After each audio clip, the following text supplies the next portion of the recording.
বিগত 16টি বছর আওয়ামী লীগের গণহত্যার শিকার হয়েছে। আওয়ামী লীগ যতগুলো গণহত্যা চালিয়েছে, গণহত্যার বিচার বাংলার জমিনে করতে হবে। আমরা লক্ষ্য করছি আজকে 9টি মাস অতিক্রম হয়ে গেছে, কিন্তু অন্তর্বর্তীকালীন সরকার দৃশ্যমান কোন বিচারের ব্যবস্থা করে নাই।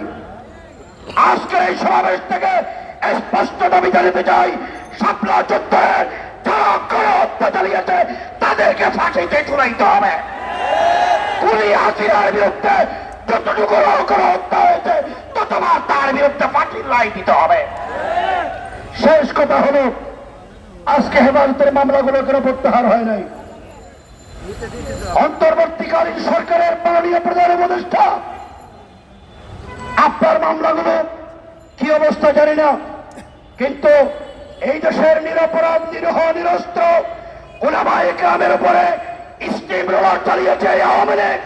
এই আওয়ামী লীগকে কোন অবস্থাতে চাটতে যাবে না। তাদের কার্যক্রম নিষিদ্ধ করেছেন, কিন্তু দল হিসেবে আওয়ামী লীগকে আইনি প্রক্রিয়া নিষিদ্ধ করতে হবে।